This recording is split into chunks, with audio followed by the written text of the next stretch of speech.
Bonjour, alors on va voir les cartes pour ce mardi 1er février. C'est parti pour le mois de l'amour. Ah oui, dans 2 semaines la Saint-Valentin. Oh. Oui, enfin bon, le matin on parle pas d'amour, donc je vais réfréner mes ardeurs. Ah là là là là. Donc, merci de nous donner des beaux messages pour ce mardi 1er février 2022. Pour un maximum de personnes qui regardent cette vidéo. Tes prières nous rapprochent. Oh, c'est beau, c'est très joli ça. Oh, on ressent l'amour inconditionnel. Bah, dites donc, là, il y en a plein qui sont proches de leur ange gardien, qui sont proches de leurs anges, de leurs guides, de leur... comment vous dire? Ouais. Parce que ressentir l'amour inconditionnel, c'est quand même pas une petite chose. Ça nous parle de 4D, hein, de cette ascension, de cette nouvelle dimension qui nous arrive.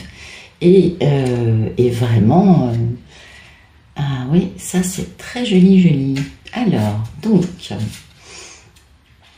l'amour inconditionnel, c'est quoi? Ben, l'amour inconditionnel, c'est pour tout le monde, hein, aussi bien pour les plantes, Gaïa, les humains, les animaux, pour tout le monde. Et ça, c'est très agréable.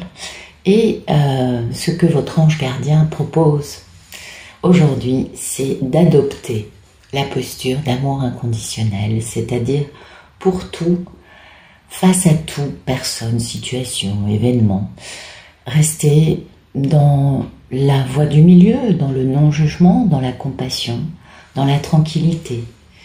Et comment vous dire? Pourquoi? Parce qu'en fait, face aux autres, certains, on connaît un peu leur vie, on connaît ce qui est visible. Même les personnes qui sont proches de nous ne nous disent pas forcément tout. Et donc, le problème que pose la 3D, je pense que je ne vous apprends rien, c'est que la dualité, le jugement, bla bla bla. Et là, la posture d'amour inconditionnel, c'est ça. C'est de ne pas juger l'autre. Non. Parce qu'on ne sait pas ce qu'elle vit avec elle-même. Et oui, vous savez, beaucoup de personnes, on le sait, hein, l'humain est névrosé par nature, et beaucoup de personnes n'ont pas fait leur travail avec un psy pour pouvoir vivre mieux, ont des névroses qui ne sont pas guéries et du coup prennent des postures visibles qui ne sont pas forcément ce qu'elles vivent à l'intérieur d'elles-mêmes, n'est-ce pas? Ça, c'est important. Et puis d'autres personnes, c'est plus fort qu'elles, ne se sont pas réalisées, ne sont pas spécifiquement heureuses avec elles-mêmes et du coup prennent des attitudes qui ne sont pas leur réalité. Donc plutôt que de les juger, eh bien la compassion c'est pas mal, vous voyez, parce que généralement les personnes qui n'ont jamais eu la possibilité, l'envie, le déclic, soif, la compréhension, la lucidité, de travailler sur leur névrose et de pouvoir guérir, sont généralement des personnes qui sont dominées par une grande peur. Et oui. Alors du coup, comme on va pas dire aux autres, hein, mais moi j'ai peur, non, c'est pas une posture forcément facile. Oui, il y a toujours un peu l'ego hein, qui entre en ligne de compte. Et du coup, les personnes vont se camoufler derrière des tas d'artifices et généralement se mentent un peu aussi à elles-mêmes et aussi aux autres. Alors attention, là je fais un grand fourre-tout, ces généralités, blablabla.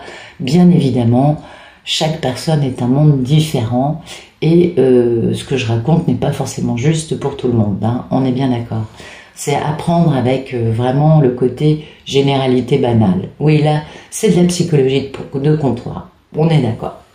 Mais en tout cas, ce qui est certain, c'est que beaucoup de personnes sont pas forcément guéries, sont quand même pas mal gérées par leur névrose, puisque la névrose a le contrôle du cerveau, n'est-ce pas? Et ces personnes qui n'ont pas guéri, qui n'ont pas fait ce travail pour essayer d'aller mieux, sont généralement dominées par une peur. Et cette peur, c'est ce qui va faire qu'elles agissent comme elles le font, n'est-ce pas?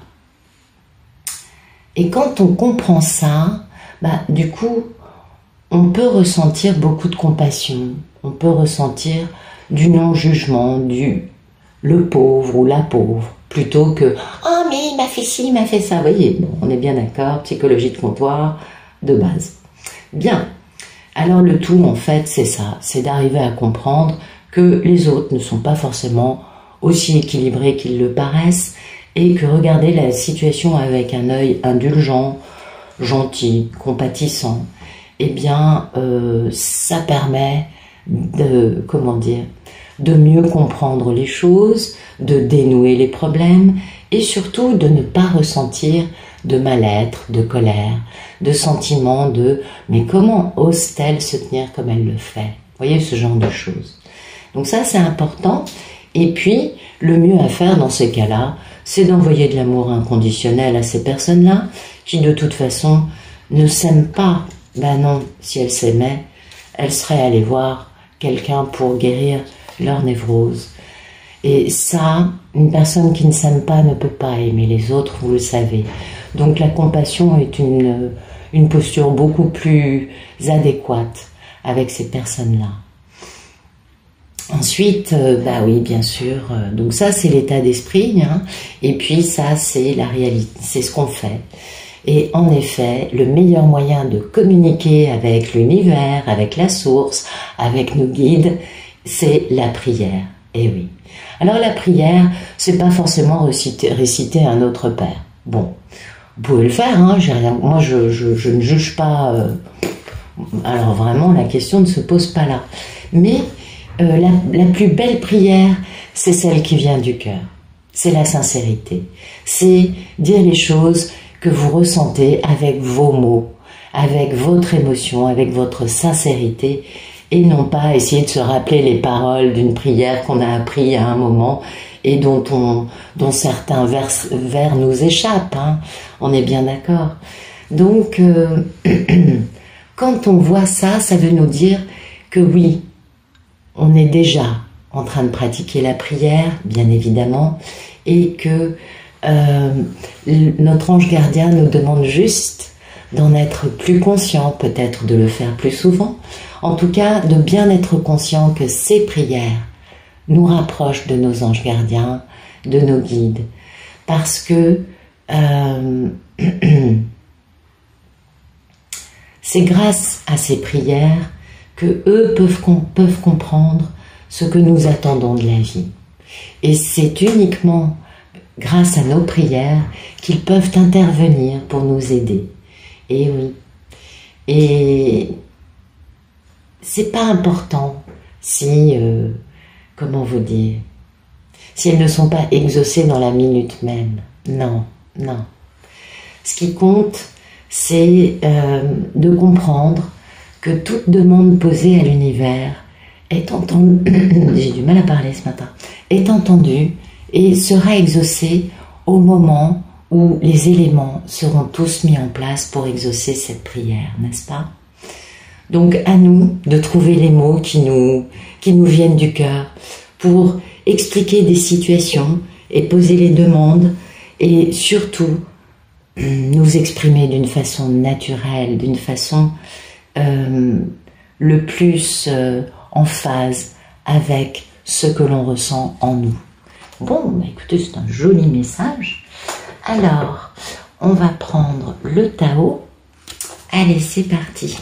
Merci de tout nous dire sur ce mardi 1er février 2022 pour un maximum de personnes qui regardent cette vidéo. Allez. C'est parti.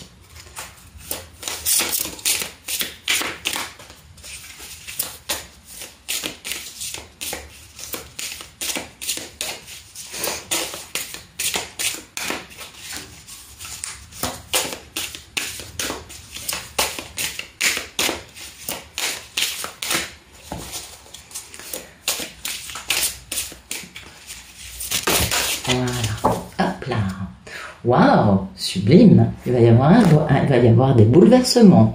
Pour certains, je ne dis pas que ce soit pour tous, en tout cas il va y avoir des bouleversements aujourd'hui, parce qu'on a vraiment des choses imprévisibles qui arrivent et qui vont nous réveiller. Ah oui, ça, si on a les veilleurs qui arrivent, l'éclair, vous voyez, c'est très rapide, un éclair, ça dure rarement très longtemps, et ça, c'est bien. Il va y avoir un bouleversement là qui arrive aujourd'hui, un bouleversement qui va permettre d'aller au fond des choses, d'avoir de la sagesse, de bien comprendre des événements, de bien comprendre une situation dans son ensemble, et qui va permettre aussi parce que c'est très intéressant qu'on ait l'éveilleur et le doux dans la même pour aujourd'hui. Il y a des choses qui sont subtiles, il y a des approches en douceur qui vont en profondeur par contre. Il y a de la compréhension, de la non-violence. On nous parle d'amour inconditionnel aujourd'hui, donc on est bien dans cette énergie-là. Et puis, il y a le fait d'aller au fond des choses. Et donc, un événement, une personne, quelqu'un va, comment vous dire, va réveiller toute la situation. C'est imprévisible et ça va permettre d'aller vers une vérité, d'aller au fond des choses et de mettre des tas de choses à plat, vous voyez. Et ça, c'est important parce que on a vraiment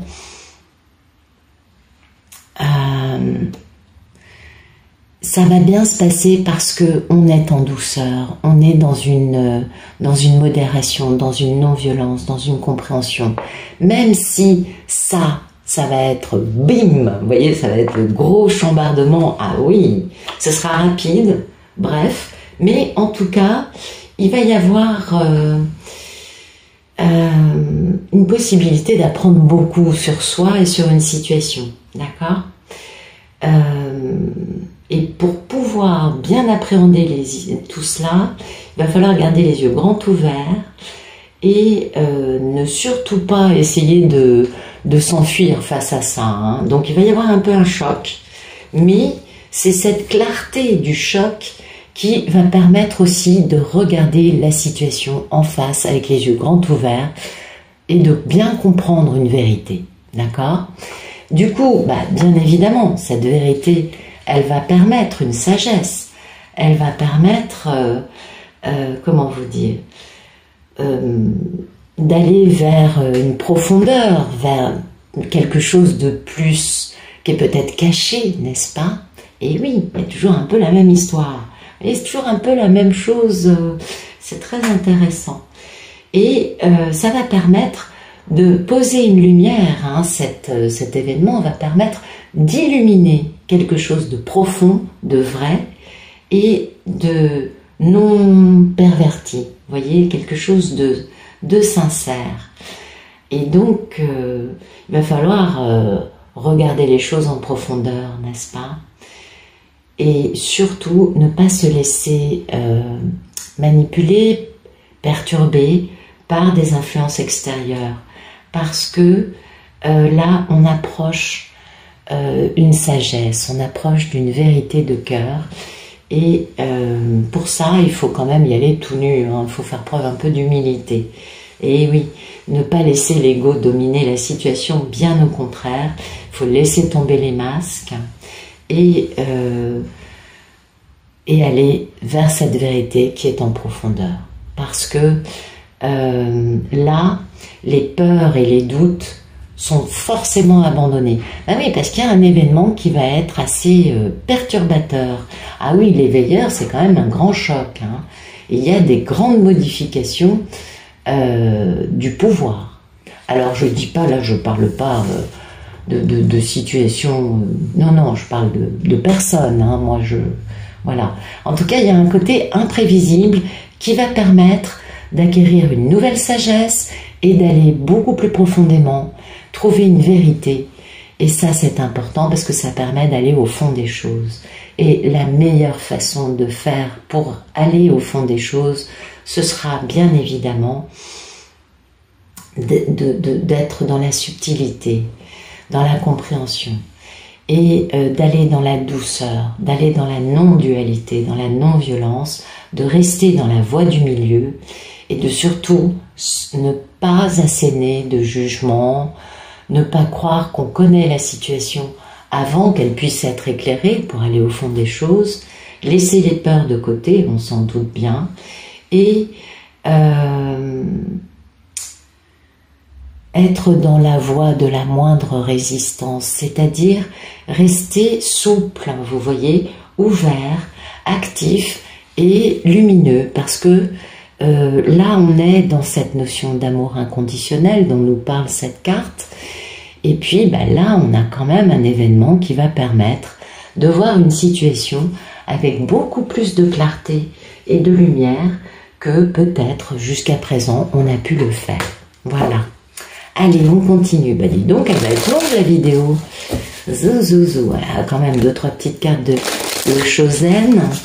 Allez, merci de tout nous dire sur ce mardi 1er février 2022 pour un maximum de personnes qui regardent cette vidéo. Allez, bisous.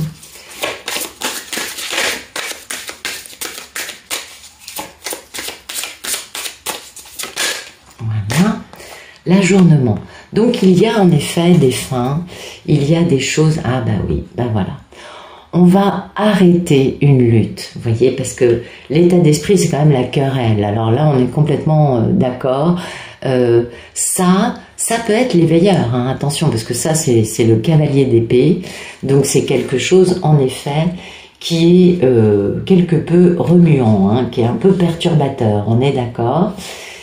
C'est quelque chose aussi qui permet de voir la vérité, c'est-à-dire que là les personnes sont claires avec elles-mêmes, hein, et il y a dans cette carte, on est d'accord, de la violence, des conflits, de la colère, de la perturbation. Il y a un choc, vous voyez, ça dure un instant. On est bien dans la dynamique de l'éveilleur, c'est-à-dire que quelque chose, quelqu'un va être quelque peu problématique durant un petit moment. Parce que cette personne va être certes potentiellement agressive en tentant peut-être de dominer ou de blesser les autres, c'est pas la question.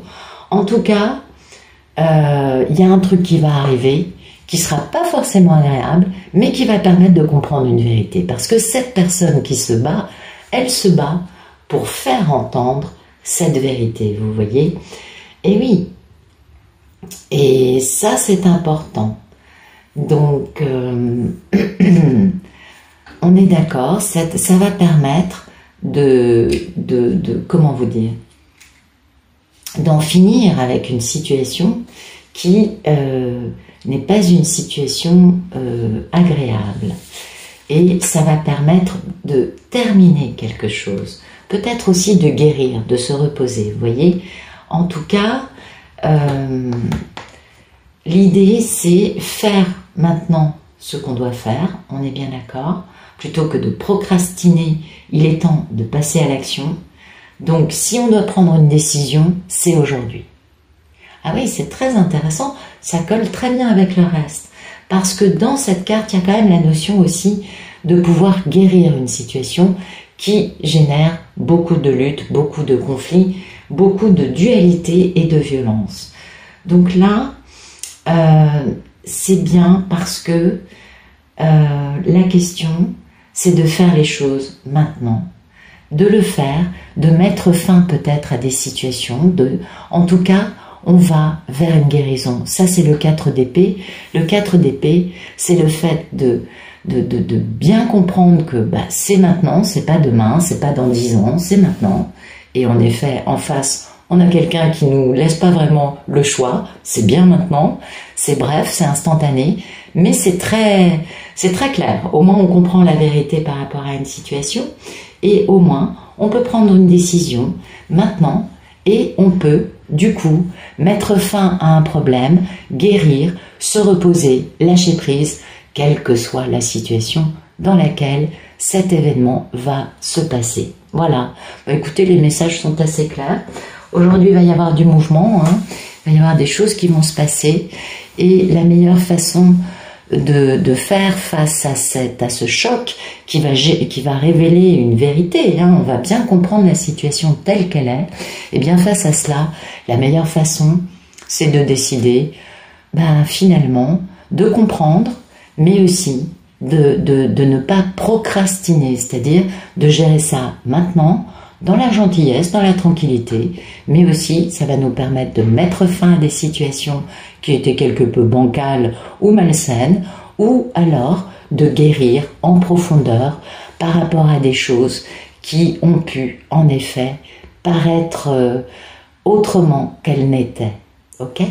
Donc on garde cette idée de, bon, on ne sait pas ce que vit l'autre, évitons de le juger, pensons que peut-être il a des choses qui vont après pouvoir sortir, qui seront un peu moins agressives, et c'est ça ce à quoi on peut s'accrocher. Voilà, je vous souhaite une excellente journée et je vous dis à bientôt.